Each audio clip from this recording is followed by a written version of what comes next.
ಮುಗಿಯದ ಬಂಧನ ಭಾಗ 44.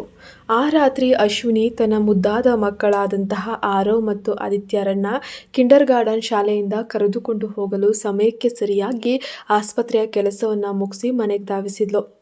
ಶಾಲೆಯ ಪ್ರವೇಶ ದ್ವಾರದಲ್ಲಿ ಅವರಿಬ್ಬರು ಮಾತ್ರ ಕಾಯುತ್ತಾ ಕುಳಿತಿದ್ರು. ಅವರ ಶಿಕ್ಷಕಿ ಶಾಲಿನಿ ಅವರನ್ನ ಜಾಗರೂಕತೆಯಿಂದನೇ ನೋಡ್ಕೊಳ್ತಾ ಇದ್ರು. ಇಷ್ಟು ತಡವಾಗಿದ್ದಕ್ಕೆ ಕ್ಷಮಿಸಿ ಮೇಡಮ್ ಅಂತ ಅಶ್ವಿನಿ ಕ್ಷಮೆಯಾಚಿಸುವ ಸಿಹಿ ನಗುವಿನೊಂದಿಗೆ ತನ್ನ ಮಕ್ಕಳ ಕೈ ಹಿಡಿಯಲು ಕೈ ಚಾಚಿದ್ಲು.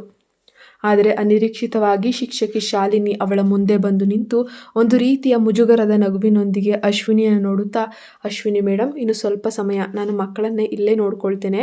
ನಮ್ಮ ಕಿಂಡರ್ಗಾರ್ಟನ್ ಪ್ರಿನ್ಸಿಪಾಲ್ ನಿಮ್ಮೊಂದಿಗೆ ಒಂದು ಸ್ವಲ್ಪ ತುರ್ತಾಗಿ ಯಾವುದೋ ವಿಚಾರವನ್ನು ಮಾತನಾಡಬೇಕು ಅಂತ ಹೇಳಿ ಬಯಸಿದ್ದಾರೆ.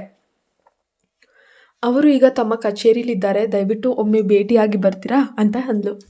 ಅಶ್ವಿನಿ ಇದ್ದಕ್ಕಿದ್ದಂತೆ ಪ್ರಿನ್ಸಿಪಾಲ್ ಯಾಕೆ ಕರೀತಿದ್ದಾರೆ ಅಂತ ಹೇಳ್ಬಿಟ್ಟು ಅರ್ಥನೇ ಆಗಲಿಲ್ಲ. ಆದರೂ ಅವಳು ಪ್ರಿನ್ಸಿಪಾಲ್ ಕೊಠಡಿಯ ಬಳಿ ಹೋಗಿ ಮೆಲ್ಲನೆ ಬಾಗಿಲನ್ನು ತಟ್ಟಿದ್ಲು. ಅಶ್ವಿನಿ ಒಳಗೆ ಬಂದಾಗ ಕಿಂಡರ್ಗಾರ್ಟನ್ ಪ್ರಿನ್ಸಿಪಾಲ್ ಅವರ ಮುಖಭಾವವು ಅತ್ಯಂತ ವಿಚಿತ್ರ ಹಾಗೂ ಮುಜುಗರದಿಂದ ಕೂಡಿತ್ತು. ಏನಾಯಿತು ಸರ್? ಶಾಲಿನಿ ಮೇಡಮ್ ನೀವು ನನ್ನ ಬಳಿ ಮಾತನಾಡಬೇಕಂತ ಹೇಳಿದ್ರು ಅಂತ ಅಶ್ವಿನಿ ಗೌರವದಿಂದ ಕೇಳಿದ್ಲು. ಪ್ರಿನ್ಸಿಪಾಲ್ ಅತ್ಯಂತ ಕೃತಕ ಹಾಗೂ ವೃತ್ತಿಪರ ನಗುವನ್ನು ತಂದುಕೊಂಡು ನಿಧಾನವಾಗಿ ಹೇಳಿದರು, ನೋಡಿ ಡಾಕ್ಟರ್ ಅಶ್ವಿನಿ ಮೇಡಮ್, ವಿಷಯ ಏನಂತ ಅಂದರೆ ಕಳೆದ 2 ದಿನಗಳಿಂದ ನಾನು ನಿಮ್ಮ ಇಬ್ಬರೂ ಮಕ್ಕಳನ್ನು ಗಮನಿಸಿದ್ದೇನೆ. ಅವರು ನಮ್ಮ ಈ ಕಿಂಡರ್ಗಾರ್ಟನ್ ವಾತಾವರಣಕ್ಕೆ ಸೂಕ್ತವಾದ ಮಕ್ಕಳು ಅಲ್ಲವೋ ಅನ್ನೋಂತಹ ಸಂಶಯ ನನಗಿದೆ. ನೀವು ಅವರಿಗೆ ಬೇರೆಯ ಶಾಲೆಯ ವಾತಾವರಣ ನೀಡುವ ಬಗ್ಗೆ ಯೋಚಿಸುವುದು ತುಂಬ ಒಳ್ಳೆಯದು ಅಂತ ಅನಿಸುತ್ತೆ. ಅವರ ಮಾತಿನ ಆಂತರ್ಯ ಅರ್ಥವಾದ ತಕ್ಷಣ ಅಶ್ವಿನಿಯ ಎದೆ ಜಲ್ಲೆಂದೋಯ್ತು. ಅಂದರೆ ಇವರು ಯಾವುದೇ ಕಾರಣವಿಲ್ಲದೆ ಆರವ್ ಮತ್ತು ಆದಿತ್ಯರನ್ನ ಶಾಲೆಯಿಂದ ಹೊರಹಾಕಬೇಕು, TC ಕೊಡಬೇಕು ಅಂತ ಯತ್ನಿಸಿದ್ದಾರೆ. ಅಶ್ವಿನಿ ತನ್ನ ಉಬ್ಬುಗಳನ್ನು ಸುಕ್ಕುಗಟ್ಕೊಂಡ್ಳು. ಆದರೂ ಅತ್ಯಂತ ಶಾಂತತೆಯಿಂದ, ಸರ್, ಅವರು ಇಂದು ಶಾಲೆಯಲ್ಲಿ ಏನಾದರೂ ತಪ್ಪು ನಡವಳಿಕೆ ತೋರಿಸಿದ್ದಾರಾ? ಅಕಸ್ಮಾತ್ ಹಾಗೇನಾದರೂ ಮಾಡಿದರೆ ನಾನು ಅವರನ್ನು ಮನೆಯಲ್ಲಿ ಖಂಡಿತ ಗದ್ದರಿಸಿರ್ತೀನಿ, ಚಿಂತಿಸಬೇಡಿ. ಅವರು ಮತ್ತೆ ಅಂತಹ ತಪ್ಪನ್ನು ಮರುಕಳಿಸೋದಿಲ್ಲ ಅಂತ ನಾನು ನಿಮಗೆ ಭರವಸೆ ನೀಡ್ತೇನೆ ಅಂತ ಹೇಳಿದ್ರು. ಅವಳು ತನ್ನ ಮಾತನ್ನು ಪೂರ್ಣಗೊಳಿಸುವ ಮೊದಲೇ ಪ್ರಿನ್ಸಿಪಾಲ್ ಅವಳನ್ನು ಮಧ್ಯದಲ್ಲೇ ತಡೆದ್ರು. ಅಯ್ಯೋ ಇಲ್ಲ ಮೇಡಮ್, ಆ ಇಬ್ಬರು ಮಕ್ಕಳು ಅತ್ಯಂತ ನಿರಪರಾಧಿಗಳು. ಆದರೆ ನಾನು ಅವರನ್ನು ಇನ್ನು ಮುಂದೆ ಈ ಶಿಶುವಿಹಾರದಲ್ಲಿ ಮುಂದುವರಿಸೋಕೆ ಬಯಸೋದಿಲ್ಲ. ನೀವು ಈವರೆಗೆ ಪಾವತಿಸಿದಂತಹ ಎಲ್ಲ ಶಾಲಾ ಶುಲ್ಕಗಳನ್ನು, ಫೀಸ್ಗಳನ್ನು ನಾನು ತಕ್ಷಣವೇ ಮರುಪಾವತಿಸೋಕೆ ಸಿದ್ಧನಿದ್ದೇನೆ. ಅಶ್ವಿನಿಗೆ ಈಗ ವಾತಾವರಣದಲ್ಲಿ ಏನೋ ಒಂದು ದೊಡ್ಡ ಸಂಚೆ ನಡೆಯುತ್ತಿದೆ ಎಂಬಂತಹ ಅನುಮಾನ ತುಂಬ ಸ್ಪಷ್ಟವಾಗಿ ಗೊತ್ತಾಯಿತು. ನನಗೆ ಹಣದ ಯಾವುದೇ ತೊಂದರೆ ಇಲ್ಲ ಸರ್. ನನ್ನ ಮಕ್ಕಳು ಶಾಲೆಯಲ್ಲಿ ಅತ್ಯಂತ ಶಿಸ್ತಿನಿಂದ ಇರುವಾಗ ನೀವು ಅವರನ್ನು ಇದ್ದಕ್ಕಿದ್ದಂತೆ ಶಾಲೆಯಿಂದ ಯಾಕೆ ಹೊರ ಹಾಕ್ತೀರಿ? ತಾಯಿಯಾಗಿ ನನ್ನ ಮಕ್ಕಳಿಗೆ ಉತ್ತರ ನೀಡಲು ನನಗೊಂದು ಬಲವಾದ ಕಾರಣ ಖಂಡಿತ ಬೇಕು. ಪ್ರಿನ್ಸಿಪಾಲ್ ಮುಖ ಗಂಟು ಹಾಕ್ಕೊಂಡ್ರು. ನನ್ನ ಬಳಿ ಕೊಡುವುದಕ್ಕೆ ಬೇರೆ ಯಾವುದೇ ಕಾರಣವಿಲ್ಲ ಮೇಡಮ್. ಅವರು ಹಾಗೆ ಹೇಳಿದಾಗ ಅವರ ಮನಸ್ಸಿನಲ್ಲಿ ತೀವ್ರ ಅಪರಾಧ ಪ್ರಜ್ಞೆ, ಗಿಲ್ಟಿ ಅನ್ನುವಂಥದ್ದು ಅವರನ್ನು ಕಾಡದೇ ಇರಲಿಲ್ಲ. ವಾಸ್ತವವಾಗಿ ಆರವ್ ಮತ್ತು ಆದಿತ್ಯ ಶಾಲೆಯಲ್ಲಿ ಎಷ್ಟು ಅತ್ಯುತ್ತಮವಾಗಿ ವರ್ತಿಸ್ತಿದ್ರು ಅಂದರೆ, ಅವರ ವಯಸ್ಸಿಗೆ ಇಂತಹ ಕಿಡಿಗೇಡಿ ಮಕ್ಕಳಿಗೆ ಹೋಲಿಸಿದರೆ ಇವರಿಬ್ಬರು ಶಿಕ್ಷಕರಿಗೆ ಯಾವುದೇ ತೊಂದರೆ ನೀಡದೆ ಈ ಥರ ಸಣ್ಣ ಮಕ್ಕಳನ್ನು ಪ್ರೀತಿಯಿಂದ ನೋಡ್ಕೊಳ್ಳುವಂತಹ ಇಬ್ಬರು ಪುಟ್ಟ ವಯಸ್ಕರಂತೆ ತುಂಬ ಜೆಂಟಲ್ ಮ್ಯಾನ್ಸ್ ಥರ, ಲಿಟಲ್ ಅಡಲ್ಟ್ಸ್ ಥರ ಶಿಸ್ತಿನಿಂದ ಇದ್ದರು. ಅಂತಹ ಮುದ್ದಾದ ಮಕ್ಕಳನ್ನು ಶಾಲೆಯಿಂದ ಹೊರಹಾಕಲು ಕಿಂಡರ್ಗಾರ್ಟನ್ ಆಡಳಿತ ಮಂಡಳಿಗೆ ನಿಜಕ್ಕೂ ಯಾವುದೇ ನ್ಯಾಯಯುತ ಕಾರಣ ಖಂಡಿತ ಇರಲಿಲ್ಲ. ಪ್ರಿನ್ಸಿಪಾಲ್ನ ಅನ್ಯಾಯದ ಹಿಂದಿರುವ ಕಾವ್ಯ ಎಂಬ ಸತ್ಯ ಅಶ್ವಿನಿಗೆ ಹೇಗೆ ತಿಳಿಯುತ್ತದೆ? ತನ್ನ ಮಕ್ಕಳ ಹಕ್ಕಿಗಾಗಿ ಹೋರಾಡುವ ಅಶ್ವಿನಿಗೆ ಸುಹಾಸ್ ಹೇಗೆ ಬೆಂಬಲವಾಗಿ ನಿಲ್ತಾನೆ? ಆದರೆ ಕಿಂಡರ್ಗಾರ್ಟನ್ ಪ್ರಿನ್ಸಿಪಾಲ್ಗೆ ಕಾವ್ಯಳಂತಹ ದೊಡ್ಡ ಪ್ರಭಾವಿ ಹಿನ್ನೆಲೆ ಹೊಂದಿರುವ ವ್ಯಕ್ತಿಯ ಬೆಂಬಲ ಮತ್ತು ಆಜ್ಞೆ ಇದ್ದಿದ್ದರಿಂದ ಅವರಿಗೆ ಈ ನಿರ್ಧಾರದಿಂದ ಹಿಂದೆ ಸರಿಯೋಕೆ ನಿಜವಾಗ್ಲೂ ಸಾಧ್ಯವೇ ಆಗಲಿಲ್ಲ. ತಮ್ಮ ಮಾತುಗಳನ್ನು ಮುಗಿಸಿದ ನಂತರ ಅವರಿಗೆ ಅಶ್ವಿನಿಯ ನೇರ ಕಣ್ಣುಗಳಲ್ಲಿ ಕಣ್ಣಿಟ್ಟು ನೋಡಲು ಧೈರ್ಯವಿರಲಿಲ್ಲ. ಅಶ್ವಿನಿ ತನ್ನ ತೀವ್ರ ಕೋಪವನ್ನು ಕಲ್ಲು ಕಚ್ಚಿ ನಿಯಂತ್ರಿಸಿಕೊಂಡು ಸಾಧ್ಯವಾದಷ್ಟು ಶಾಂತತೆಯಿಂದ ಅವರೊಂದಿಗೆ ತರ್ಕಿಸೋಕೆ ಪ್ರಯತ್ನಿಸಿದ್ಲು. ನಾನು ನಿಮ್ಮ ಶಾಲೆಯ ಮೇಲಿನ ನಂಬಿಕೆಯಿಂದ ನನ್ನ ಇಬ್ಬರು ಮುದ್ದಾದ ಮಕ್ಕಳನ್ನು ನಿಮ್ಮ ಕಿಂಡರ್ಗಾರ್ಟನ್ಗೆ ಸೇರಿಸಿದ್ದೆ. ಆದರೆ ಈಗ ನೀವು ನನಗೆ ಭಾರಿ ಮೋಸವನ್ನು, ವಂಚನೆಯನ್ನು ಮಾಡ್ತಾ ಇದ್ದೀರಿ. ಯಾವುದೇ ನ್ಯಾಯಯುತವಾದ ಕಾರಣವೇ ಇಲ್ಲದೆ ನನ್ನ ಮಕ್ಕಳನ್ನು ಶಾಲೆಯಿಂದ ಹೇಗೆ ಹೊರಹಾಕ್ತೀರಿ? ನಾನು ತಕ್ಷಣವೇ ಶಿಕ್ಷಣ ಸಚಿವಾಲಯಕ್ಕೆ ಅಂದರೆ ಎಜುಕೇಷನ್ ಮಿನಿಸ್ಟ್ರಿಗೆ ಈ ಅನ್ಯಾಯದ ಬಗ್ಗೆ ಖಂಡಿತ ದೂರು ನೀಡ್ತೀನಿ. ಪ್ರಿನ್ಸಿಪಾಲ್ ಒಳಗೊಳಗೆ ತೀವ್ರ ಅಪರಾಧಿ ಭಾವನೆಯಿಂದ ಜರ್ಜರಿತರಾಗಿ ಹೋದರು. ಬಹಿರಂಗವಾಗಿ ನಿಮಗೆ ಬೇಕಿದ್ರೆ ನಾವು ಖಂಡಿತ ದೂರು ನೀಡಬಹುದು ಮೇಡಮ್. ಆದರೆ ನಾನು ನನ್ನ ನಿರ್ಧಾರವನ್ನು ಯಾವುದೇ ಕಾರಣಕ್ಕೂ ಬದಲಾಯಿಸೋದಿಲ್ಲ ಎಂದು ನಿಷ್ಠೂರವಾಗಿಯೇ ಉತ್ತರಿಸಿದ್ರು. ಏಕೆಂದರೆ ಪಿಯರ್ಸನ್ ಕುಟುಂಬ ಮತ್ತು ಪ್ರಭಾವಿ ವರ್ಮಾ ಕುಟುಂಬವೇ ಈ ಕಿಂಡರ್ ಗಾರ್ಡನ್ ಶಾಲೆಯ ಹಿಂದೆ ನಿಂತಿರುವುದರಿಂದ ಶಿಕ್ಷಣ ಸಚಿವಾಲಯ ಕೂಡ ತಮಗೆ ಏನೂ ಮಾಡೋಕ್ಕೆ ಸಾಧ್ಯವೇ ಇಲ್ಲ ಎಂಬ ಸಂಪೂರ್ಣವಾದ ಅಹಂಕಾರ ಪ್ರಿನ್ಸಿಪಾಲ್ಗೆ ಆ ಕ್ಷಣ ಬಂತು. ಕಿಂಡರ್ ಗಾರ್ಡನ್ ಪ್ರಿನ್ಸಿಪಾಲರನ್ನು ಒಮ್ಮೆ ತೀಕ್ಷ್ಣವಾಗಿ ದಿಟ್ಟಿಸಿ ನೋಡಿದ ನಂತರ ಅಶ್ವಿನಿ ಸಂಪೂರ್ಣವಾಗಿ ಶಾಂತಳಾದ್ಲು. ಅವಳ ಧ್ವನಿ ಈಗ ಹಿಮದಂತೆ ತಣ್ಣಗಿತ್ತು. ಈ ವಿಷಯ ಶಾಲೆಯ ಗಡಿ ದಾಟಿ ಹೊರಬಂದು ನೀವು ನನ್ನ ಇಬ್ಬರೂ ಮಕ್ಕಳನ್ನು ಯಾವುದೇ ಕಾರಣವಿಲ್ಲದೆ ಏಕಾಏಕಿ ಶಾಲೆಯಿಂದ ತೆಗೆದುಹಾಕಿದ್ದೀರಿ ಎಂದು ಇತರ ಪೋಷಕರಿಗೆ ತಿಳಿದರೆ ಅವರು ನಿಮ್ಮ ಮೇಲೆ ಅನುಮಾನ ಪಡುವುದಿಲ್ಲವೇ? ಶಿಕ್ಷಣ ಸಚಿವಾಲಯ ನಿಮ್ಮನ್ನು ತಕ್ಷಣಕ್ಕೆ ಶಿಕ್ಷಿಸದಿದ್ದರೂ ಸಹ ಈ ಶಾಲೆಯ ಇತರ ಧನಿಕ ಪೋಷಕರು ನಿಮ್ಮ ಮೇಲಿನ ನಂಬಿಕೆಯನ್ನು ಕಳೆದುಕೊಂಡು ತಮ್ಮ ಮಕ್ಕಳನ್ನು ಬೇರೆ ಶಾಲೆಗೆ ವರ್ಗಾಯಿಸಬಹುದು. ಅದು ಈ ಶಿಶು ವಿಹಾರಕ್ಕೆ ಅಸ್ತಿತ್ವಕ್ಕೆ ದೊಡ್ಡ ಆಘಾತ ತರ್ತದೆ ಅಲ್ವಾ ಮೇಡಮ್? ಅಶ್ವಿನಿಯ ಈ ಸತ್ಯದ ಮಾತನ್ನು ಕೇಳಿ ಕಿಂಡರ್ ಗಾರ್ಡನ್ ಪ್ರಿನ್ಸಿಪಾಲು ಆತಂಕಗೊಂಡ್ರು. ಅಸಹಾಯಕತೆಯಿಂದ ಅವಳನ್ನು ನೋಡುತ್ತಾ, ಡಾಕ್ಟರ್ ಅಶ್ವಿನಿ ಮೇಡಮ್, ನಿಮ್ಮಂತಹ ಉನ್ನತ ಪ್ರತಿಭೆಗೆ ನಿಮ್ಮ ಮಕ್ಕಳಿಗೆ ಇನ್ನೊಂದು ಒಳ್ಳೆಯ ಕಿಂಡರ್ ಗಾರ್ಡನ್ ಹುಡುಕುವುದು ದೊಡ್ಡ ಕಷ್ಟದ ಕೆಲಸವೇನಲ್ವೇ ಅಲ್ಲ. ಹೀಗಿರುವಾಗ ನೀವು ನನ್ನ ಪರಿಸ್ಥಿತಿಯನ್ನು ಯಾಕೆ ಇಷ್ಟು ಸಂಕೀರ್ಣಗೊಳಿಸೋಕೆ ನೋಡ್ತಾ ಇದ್ದೀರಾ? ದಯವಿಟ್ಟು ಸಂದರ್ಭವನ್ನು ಅರ್ಥ ಮಾಡ್ಕೊಳ್ಳಿ. ಪ್ರಿನ್ಸಿಪಾಲ್ನ ಆ ಮಾತುಗಳನ್ನು ಕೇಳ್ತಿದ್ದಾಗೆ ಅಶ್ವಿನಿಯ ಅನುಮಾನಗಳು ಕ್ಷಣ ಕ್ಷಣಕ್ಕೂ ಬಲವಾದವು. ಇದನ್ನು ನೋಡಿದರೆ ಖಂಡಿತವಾಗಿಯೂ ಯಾರೋ ಒಬ್ಬರು ಪ್ರಭಾವಿ ವ್ಯಕ್ತಿ ತೆರೆಮರೆಯಲ್ಲೇ ಇದ್ಕೊಂಡು ಇದನ್ನು ನಿರ್ದೇಶನ ಮಾಡ್ತಾ ಇದ್ದಾರೆ. ಆ ವ್ಯಕ್ತಿ ತುಂಬ ದೊಡ್ಡ ಸ್ಥಾನದಲ್ಲೇ ಇರಬೇಕು ಎಂಬ ಆಲೋಚನೆ ಬಂದೊಡನೆ ಅಶ್ವಿನಿ ಸ್ವಲ್ಪ ನಿರಾಳಳಾದ್ಲು. ಸರಿ, ನಾನು ಈ ವಿಷಯವನ್ನು ಹಿರಿಯ ಅಧಿಕಾರಿಗಳ ಬಳಿ ತಗೊಂಡು ಹೋಗೋದೇ ಇಲ್ಲ. ಆದರೆ ನನ್ನ ಮಕ್ಕಳನ್ನು ಹೊರಹಾಕಿ ನಿಮಗೆ ಯಾರು ಆಜ್ಞೆ ಮಾಡಿದ್ರು ಅನ್ನೋ ಸತ್ಯವನ್ನು ನೀವು ನನಗಾಗಿ ಹೇಳಲೇಬೇಕು. ಕಿಂಡರ್ ಗಾರ್ಡನ್ ಪ್ರಿನ್ಸಿಪಾಲ್ ತಕ್ಷಣವೇ ಮೌನವಾದರು. ಕಾವ್ಯ ಹೊರಡುವಾಗ ತನಗೆ ಹಾಕಿದ್ದ ಎಚ್ಚರಿಕೆ ಬೆದರಿಕೆ ಮಾತುಗಳ ಬಗ್ಗೆ ಮನಸ್ಸಿನಲ್ಲೇ ಯೋಚನೆ ಮಾಡಿದ್ರು. ಇದು ವರ್ಮಾ ಗ್ರೂಪ್ ಆಫ್ ಆಜ್ಞೆಯೇ? ಅಶ್ವಿನಿಗೆ ತೋಚಿದ್ದ ಒಂದೇ ಒಂದು ಸಾಧ್ಯತೆ ತಕ್ಷಣವೇ ಪ್ರಶ್ನಿಸಿದ್ಲು. ಪ್ರಿನ್ಸಿಪಾಲ್ ತಕ್ಷಣ ಹಿಂಜರಿದ್ರು. ನಂತರ ನಿಧಾನವಾಗಿ ತಲೆ ಆಡಿಸಿದ್ರು. ಹೇಗಾದರೂ ಕಾವ್ಯ ಶೀಘ್ರದಲ್ಲೇ ಶ್ರೀಮತಿ ವರ್ಮಾ ಆಗಲಿದ್ದಳು ಮತ್ತು ಕಾವ್ಯ ತನಗೆ ಸುಹಾಸ್ನ ಪೂರ್ಣ ಬೆಂಬಲವಿದೆ ಅಂತ ಹೇಳ್ಕೊಂಡಿದ್ಲಲ್ವಾ. ಆದ್ದರಿಂದ ಇದು ವರ್ಮಾ ಕುಟುಂಬದ ನಿರ್ಧಾರ ಅಂತ ಒಪ್ಕೊಳ್ಳುವಾಗ ತಪ್ಪಾಗಲಾಗದು ಅಂತ ಹೇಳಿ ಪ್ರಿನ್ಸಿಪಾಲ್ ಕೂಡ ಭಾವಿಸಿದ್ರು. ಪ್ರಿನ್ಸಿಪಾಲ್ ತಲೆಯಾಡಿಸಿದಂತೆ ಅಶ್ವಿನಿಯ ಮುಖ ಸಂಪೂರ್ಣವಾಗಿ ಕಪ್ಪಾಯಿತು. ಕಣ್ಣುಗಳಲ್ಲಿ ತೀವ್ರ ವೇದನೆ ಉಕ್ಕಿ ಬಂತು. ಸುಹಾಸ್, ತನ್ನ ಮಕ್ಕಳ ವಿಷಯದಲ್ಲಿ ನೀನು ಇಷ್ಟೊಂದು ಕೆಳಮಟ್ಟಕ್ಕೆ ಇಳಿದು ಬಿಡ್ತೀಯಾ? ಈ ಮೂಲಕ ನೀನು ನನಗೆ, ನನ್ನ ಮತ್ತು ಮಕ್ಕಳಿಗೆ ಏನು ಹೇಳಲು ಹೊರಟಿದೀಯಾ ಅಂತ ಯೋಚಿಸುತ್ತಾ ಅಶ್ವಿನಿಯ ಮನಸ್ಸು ಒಂದು ಕ್ಷಣ ಚೂರು ಚೂರಾಗಿ ಹೋಯಿತು.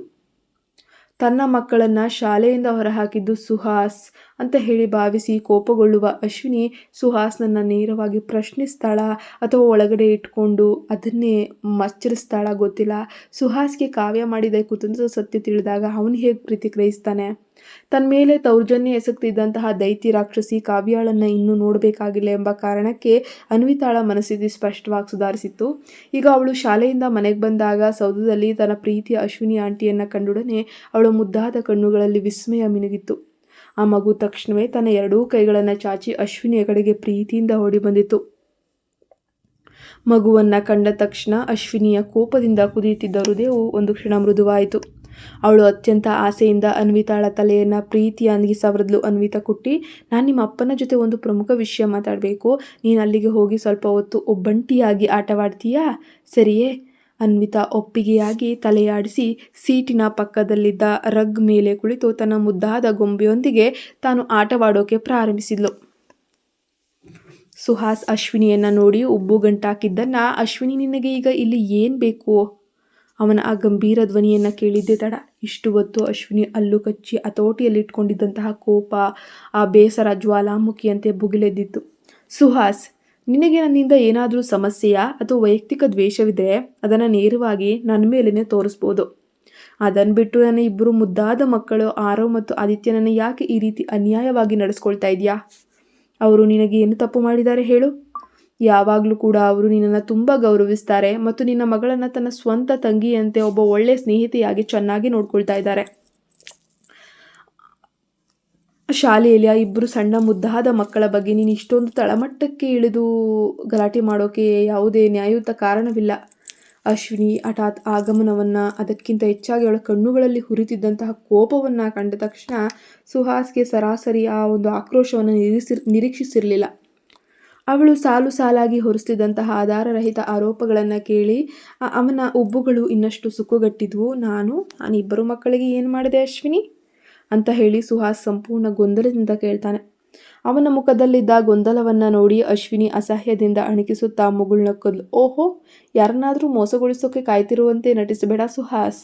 ವರ್ಮಾ ಗ್ರೂಪ್ ಆಫ್ ಪ್ರಭಾವ ಬಳಸಿ ಕಿಂಡರ್ ಗಾರ್ಡನ್ ಶಾಲೆಯಿಂದ ಹಿಂದೆ ತನ್ನ ಮಕ್ಕಳನ್ನು ಹೊರಹಾಕುವಂತೆ ಆಜ್ಞಾಪಿಸುವ ಅಧಿಕಾರ ಈ ನಗರದಲ್ಲಿ ನಿನ್ನನ್ನು ಬಿಟ್ಟು ಬೇರೆ ಯಾರಿಗಿದೆ?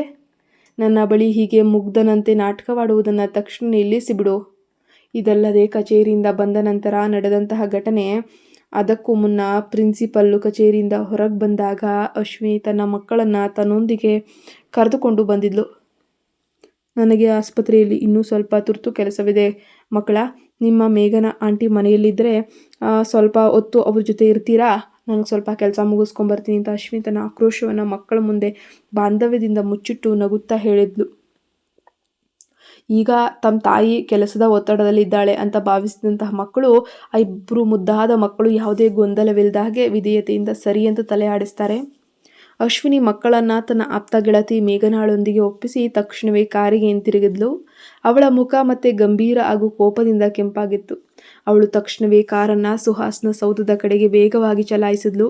ನಮಸ್ಕಾರ ಡಾಕ್ಟರ್ ಅಶ್ವಿನಿ ಮೇಡಮ್ ಅಂತ ಹೇಳ್ಬಿಟ್ಟು ಮನೆ ಕೆಲಸದ ಗೀತಾ ಅವಳನ್ನು ವಿನಯದಿಂದ ಸ್ವಾಗತಿಸ್ತಾಳೆ. ಅವಳು ಇನ್ನೂ ಏನೋ ಹೇಳಲು ಹೊರಟಾಗ ಅಶ್ವಿನಿಯ ಕೋಪದಿಂದ ಕೆಂಪಾಗಿದ್ದ ಮುಖವನ್ನು ನೋಡಿ ತಕ್ಷಣ ತನ್ನ ಮಾತುಗಳನ್ನು ನುಂಗಾಕೊಂಡ್ಬಿಟ್ಲು. ಅಶ್ವಿನಿ ಗೀತಾಳಿಗೆ ತಲೆಯಾಡಿಸಿ ಸಭಾಂಗಣದ ಸುತ್ತಲೂ ಕೋಪದಿಂದ ನೋಡ್ತಿದ್ದಾಳೆ. ಸುಹಾಸ್ ಎಲ್ಲಿದ್ದಾರೆ? ಮನೇಲಿದ್ದಾನೆಯೇ? ನಾನು ಈಗಲೇ ಅವನೊಂದಿಗೆ ತುರ್ತಾಗಿ ಮಾತಾಡಲೇಬೇಕು. ಗೀತಾ ಬೇಗನೆ ತಲೆ ಆಡಿಸಿದ್ಲು. ಹೌದು ಮೇಡಮ್, ಸರ್ ಮೇಲಿದ್ದಾರೆ ಅಂತ. ಗೀತಾಗೆ ಒಂದು ಕ್ಷಣ ಶಾಕ್ ಆಯಿತು.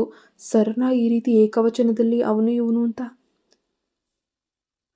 ಮೇಡಮ್, ಅದು ನಾನು ಮೇಲಕ್ಕೆ ಅವರನ್ನು ಕರಿತೀನಿ ಅಂತ ತಬ್ಬಿಬ್ಬಾಗೋದ್ಲು ಗೀತಾ. ಸ್ವಲ್ಪ ಸಮಯದ ನಂತರ ಕೆಳಗೆ ಬಂದು ಸುಹಾಸ್ ಅವಳ ಹಿಂದೆ ಕೋಪ ಮತ್ತು ಗೊಂದಲದ ಮುಖ ಹೊತ್ತು ಕೆಳಗೆ ಬಂದ. ಅನ್ವಿತಾ ಕೂಡ ಅವರಿಬ್ಬರನ್ನ ಹಿಂಬಾಲಿಸಿದ್ಲು. ವಾಸ್ತವವಾಗಿ ಸುಹಾಸ್ಗೆ ಅನ್ವಿತಾಳನ್ನ ತನ್ನ ಎತ್ತವರ ಬಳಿ ಬಿಡುವ ಬಗ್ಗೆ ಸಂಪೂರ್ಣ ವಿಶ್ವಾಸವಿರಲಿಲ್ಲ. ಹಾಗಾಗಿ ಅವನು ಕಿಂಡರ್ ಗಾರ್ಡನ್ ಬಾಗಿಲು ತೆಗೆಯುವವರೆಗೂ ಕಾಯ್ತಿದ್ದು ಶಾಲೆಯಿಂದ ಮಗುವನ್ನು ತಾನೇ ಬೇಗನೆ ಮನೆಗೆ ಕರೆತಂದಿದ್ದ. ಆದರೆ ಬಂದ ತಕ್ಷಣವೇ ಅಶ್ವಿನಿಯ ಆ ನೇರ ಆಕ್ರಮಣವನ್ನು ಎದುರಿಸಬೇಕಾಗ್ತದೆ ಅಂತ ಹೇಳಿಬಿಟ್ಟು ಅವನು ಎಂದಿಗೂ ಕೂಡ ಊಹಿಸೇ ಇರಲಿಲ್ಲ. ತನ್ನ ಹೆಸರನ್ನು ಬಳಸಿ ಕಾವ್ಯ ದ್ರೋಹ ಎಸಗಿದ್ದಾಳೆ ಅನ್ನೋ ಸತ್ಯ ಸುಹಾಸ್ಗೆ ತಿಳಿದಾಗ ಅವನು ಕಾವ್ಯಳ ಮೇಲೆ ಹೇಗೆ ಕೌಂಟರ್ ಅಟ್ಯಾಕ್ ಮಾಡ್ತಾನೋ ಅದನ್ನು ಕಾದು ನೋಡಬೇಕು. ಅಶ್ವಿನಿ ಮುಂದೆ ತನ್ನ ನಿರಪರಾಧಿತ್ವವನ್ನು ಸುಹಾಸ್ ಹೇಗೆ ಸಾಬೀತುಪಡಿಸ್ತಾನೆ? ನಿನ್ನ ಈ ಸಮರ್ಥನೆ ಸಂಪೂರ್ಣವಾಗಿಯೂ ಅಮಾನ್ಯವಾಗಿದೆ ಅಂತ ಅಶ್ವಿನಿ ತೀವ್ರ ಆಕ್ರೋಶದಿಂದ ಅರಚಾಡ್ತಾ ಇದ್ದಾಳೆ. ಸುಹಾಸ್ ಆಘಾತದಿಂದ ಎಪ್ಪುಗಟ್ಟಿ, ಅಶ್ವಿನಿ, ದಯವಿಟ್ಟು ಒಮ್ಮೆ ನಾನು ಹೇಳುವುದನ್ನು ಕೇಳ್ತೀಯಾ? ನಾನು ಕಿಂಡರ್ ಗಾರ್ಡನ್ ಪ್ರಿನ್ಸಿಪಾಲ್ ಜೊತೆ ಮಾತನಾಡಿದ್ದು ನಿಜ, ಆದರೆ ಆ ವಿಷಯ ಅಲ್ಲಿಗೆ ಮುಗಿದು ಹೋಗಿತ್ತು. ನಾನು ಮಕ್ಕಳನ್ನು ಎಂದೂ ಕೂಡ ವಿವರಿಸಲು ಪ್ರಾರಂಭಿಸಿದೆನು. ಆದರೆ ಅವನು ತನ್ನ ವಾಕ್ಯವನ್ನು ಮುಗಿಸುವ ಮೊದಲೇ ಅಶ್ವಿನಿ ಕೋಪ ಮತ್ತು ನೋವಿನಿಂದ ಗಟ್ಟಿಯಾಗಿ ಕೂಗಿದ್ಲು. ಸುಹಾಸ್, ನೀನು ನಿನ್ನ ಮಿತಿ ಮೀರಿ ಹೋಗ್ತಾ ಇದೆಯಾ ಎಂದು ನಿನಗೆ ಅನಿಸ್ತಾ ಇಲ್ವಾ? ಹಿಂದೆ ನಮ್ಮಿಬ್ಬರ ನಡುವೆ ಏನೇ ನಡೆದಿದ್ರೂ ಅದು ನಡೆದು ಹೋದ ಕತೆ. ಅದು ನಮ್ಮಿಬ್ಬರ ವೈಯಕ್ತಿಕ ವ್ಯಾಪ್ತಿಯಲ್ಲೇ ಇರಬೇಕಾಗಿತ್ತು. ಅದನ್ನು ಬಿಟ್ಟು ನಿನಗೆ ನನ್ನ ಮೇಲೆ ಕೋಪ ಇದ್ದರೆ ನೇರವಾಗಿ ನನ್ನನ್ನೇ ಎದುರಿಸೋ. ನಾನು ಅದಕ್ಕೆ ಇಲ್ಲ ಎಂದು ಹೋಗೋದೇ ಇಲ್ಲ. ಆದರೆ ಇಬ್ಬರು ಮಕ್ಕಳು ಅತ್ಯಂತ ಮುಗ್ಧರು. ಅವರಿಗೆ ನಮ್ಮ ಗಲಾಟೆ, ನಮ್ಮ ನೋವು, ಕಷ್ಟಗಳ ಬಗ್ಗೆ ಏನೂ ತಿಳಿಯದು. ಆಗಿರುವಾಗ ನೀನು ಅವರನ್ನು ಯಾಕೆ ಹೀಗೆ ಅನ್ಯಾಯವಾಗಿ ನಡೆಸ್ಕೊಳ್ತಾ ಇದೆಯಾ? ನಮ್ಮ ಕಷ್ಟ ನಷ್ಟಗಳ ನಡುವೆ ನಮ್ಮ ಮಕ್ಕಳನ್ನು ಯಾಕೆ ತರ್ತಾ ಇದೆಯಾ? ತನ್ನ ಕಣ್ಣಲ್ಲಿ ಹುಕ್ಕಿ ಬರಿತಿದ್ದ ಕಣ್ಣೀರನ್ನು ಮತ್ತು ಆಕ್ರೋಶವನ್ನು ಸಮಾಧಾನಪಡಿಸಿಕೊಳ್ಳಲು ಅಶ್ವಿನಿ ತನ್ನ ಹೂವಿನಂಥ ಬೆರಳುಗಳ ಉಗುರುಗಳನ್ನು ತನ್ನ ಅಂಗೈಗೆ ಬಲವಾಗಿ ಚುಚ್ಚಿಕೊಂಡ್ಳು. ಉಗುರುಗಳು ಚರ್ಮವನ್ನು ಸೀಳ್ತಿದ್ರೂ ಆ ನೋವು ಅವಳಿಗೆ ತಿಳಿಲಿಲ್ಲ. ತನ್ನ ಧ್ವನಿ ನಡುಗುವಂತೆ ಸ್ಥಿರವಾಗಿಟ್ಟುಕೊಳ್ಳಲು ಯತ್ನಿಸುತ್ತಾ ಅವಳು ಮುಂದುವರಿಸಿದ್ಲು. ಹೌದು, ನಾನು ಹಿಂದೆ ನಿನ್ನ ವಿಷಯದಲ್ಲಿ ಹಾಗೆ ನಡೆದುಕೊಳ್ಳಬಾರ್ದಿತ್ತು. ಅದು ಸಂಪೂರ್ಣವಾಗಿ ನನ್ನದೇ ತಪ್ಪು. ದಯವಿಟ್ಟು ದೊಡ್ಡ ಮನಸ್ಸು ಮಾಡಿ ಹಳೆಯ ಕೋಪಕ್ಕೆ ನನ್ನ ಮೇಲೆ ಸೇಡನ್ನು ತೀರಿಸ್ಕೊ. ಆದರೆ ನಿನ್ನ ಉದಾರ ಹೃದಯದಲ್ಲಿ ನನ್ನ ತಪ್ಪುಗಳನ್ನು ಕ್ಷಮಿಸಲು ಸಣ್ಣ ಜಾಗವೂ ಇಲ್ವೇ ಸುಹಾಸ್? ಹಾಗೆ ಹೇಳುತ್ತಾ ಅವಳು ಅಸಹಾಯಕತೆಯಿಂದ ತಲೆ ತಗ್ಗಿಸಿದ್ಲು. ಅವಳ ಕಣ್ಣುಗಳು ತೀವ್ರ ನಿರಾಶೆಯಿಂದ ಮಸುಕಾಗಿ ಹೋಗಿತ್ತು.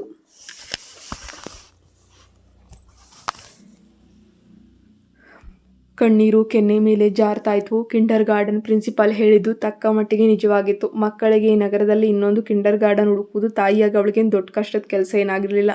ಆದರೆ ನಗರದ ಸರ್ವಾಧಿಕಾರಿ ಸುಹಾಸ್ ಮಧ್ಯ ಪ್ರವೇಶಿಸಿ ತಡೆಯದಿದ್ದರೆ ಮಾತ್ರ ಅದು ಸಾಧ್ಯ. ಅವನು ತನ್ನ ಪ್ರಭಾವ ಬಳಸಿ ಮಕ್ಕಳನ್ನು ಯಾವುದೇ ಶಾಲೆಯಲ್ಲೂ ಸೇರಿಸಿಕೊಳ್ಳದಂತೆ ಮಾಡಿದರೆ ತಾನು ಎಷ್ಟೇ ಪ್ರಭಾವಿ ಡಾಕ್ಟರ್ ಆಗಿದ್ರೂ ಕೂಡ ತಾಯಿಯಾಗಿ ತಾನು ಏನನ್ನೂ ಮಾಡಲು ಸಾಧ್ಯವಿಲ್ಲವಲ್ಲ ಅನ್ನೋ ಒಂದು ದೈನ್ಯತೆಯ ಆಲೋಚನೆ ಬಂದಾಗ ಅವಳಿಗೆ ತನ್ನನ್ನೇ ಅಪಹಾಸ್ಯ ಮಾಡಿಕೊಳ್ಬೇಕು ಅಂತ ಒಂದು ಕ್ಷಣ ಅನಿಸೇ ಬಿಡ್ತು. ಇತ್ತೀಚೆಗೆ ತಾನು ಮತ್ತು ಸುಹಾಸ್ ಇಬ್ಬರೂ ಕೂಡ ನಾಗರಿಕ ಸಭ್ಯತೆಯ ಹಾದಿಯಲ್ಲೇ ಇದ್ದೇವೆ ಅಂತ ಅಶ್ವಿನಿ ಭಾವಿಸಿದ್ಲು. ಅವರು ರಾತ್ರೋರಾತ್ರಿ ಜೀವಮಾನದ ಆಪ್ತ ಸ್ನೇಹಿತರಾಗದಿದ್ದರೂ ಗತಕಾಲದ ದ್ವೇಷವನ್ನು ಮರೆತು ಪರಸ್ಪರ ಒಂದು ಗೌರವದಿಂದ ವರ್ತಿಸ್ತಿದ್ದಾರೆ ಅಂತ ಅಂದುಕೊಂಡಿದ್ಲು. ಆದರೆ ನಿರಾಶಾದಾಯಕವಾಗಿ ಆ ಪ್ರೀತಿ ಮತ್ತು ಗೌರವದ ಭಾವನೆಗಳು ಕೇವಲ ಅವಳ ಕಡೆಯಿಂದ ಮಾತ್ರವಾಗಿದ್ದುವು. ಸುಹಾಸ್ ಇಂದಿಗೂ ಕೂಡ ತನ್ನನ್ನು ಒಬ್ಬ ಕಿರಿಕಿರಿಯ ವಸ್ತುವಾಗಿ, ಶತ್ರುವಾಗಿಯೇ, ಹಿಂಸಾತ್ಮಕವಾಗಿ ನೋಡ್ತಿದ್ದಾನೆ ಅನ್ನೋಂಥದ್ದು ಸ್ಪಷ್ಟವಾಗಿತ್ತು. ತನ್ನ ಮುಂದೆ ನಿಂತಿದ್ದಂತಹ ಅಶ್ವಿನಿಯ ಹಠಮಾರಿತನದ ಹೊರತಾಗಿಯೂ ಅವಳು ಒಳೊಳಗೆ ಎಷ್ಟು ಯಾತನೆ ಅನುಭವಿಸ್ತಿದ್ದಾಳೆ ಮತ್ತು ಬಳಲ್ತಿದ್ದಾಳೆ ಅನ್ನೋ ಸತ್ಯವನ್ನು ಕಣ್ಣಾರೆ ಕಂಡಾಗ ಸುಹಾಸ್ನ ಹೃದಯ ಒಂದು ಕ್ಷಣ ಕರಗಿ ನೀರಾಗಿ ಹೋಯಿತು. ಅವನಿಗೆ ಅಶ್ವಿನಿಯ ಅಪನಂಬಿಕೆಗೆ ಏನು ಉತ್ತರ ನೀಡಬೇಕನ್ನೋ ಮಾತುಗಳೇ ಸಿಗ್ತಾ ಇರಲಿಲ್ಲ.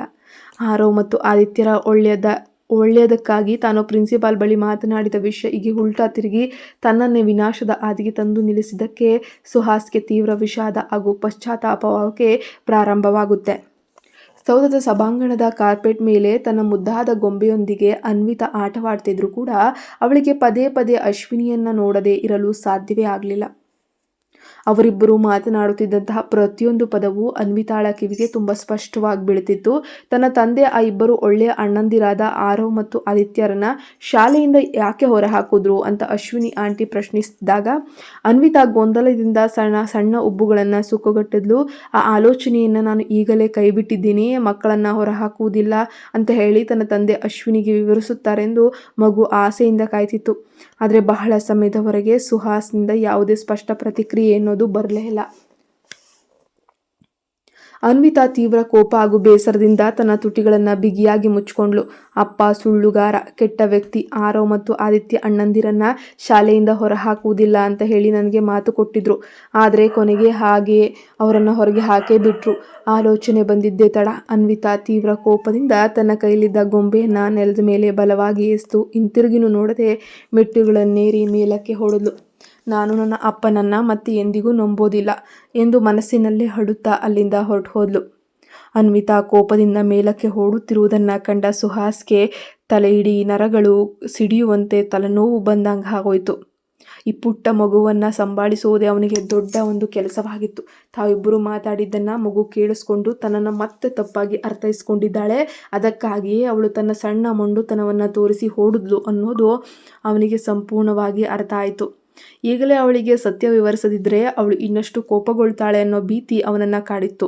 ಸುಹಾಸ್ ತನ್ನ ಹಣೆಯ ಮೇಲಿನ ಕಲೆಗಳನ್ನು ಹಾಗೂ ಕೈಬೆರಳುಗಳಿಂದ ಬಲವಾಗಿ ಉಜ್ಜಿಕೊಳ್ಳುತ್ತಾ ಅತ್ಯಂತ ಮೆಲುಧ್ವನಿಯಲ್ಲಿ ಅಶ್ವಿನಿಗೆ ಹೇಳಿದ. ಕತೆ ಮುಂದುವರಿಯುತ್ತೆ, ನೋಡೋಣ ಏನಾಗುತ್ತೆ ಮುಂದಿನ ಭಾಗದಲ್ಲಿ ಅಂತ. ಪ್ಲೀಸ್ ನಮ್ಮ ಚಾನಲ್ಗೆ ಸಬ್ಸ್ಕ್ರೈಬ್ ಆಗಿ ಸಪೋರ್ಟ್ ಮಾಡಿ.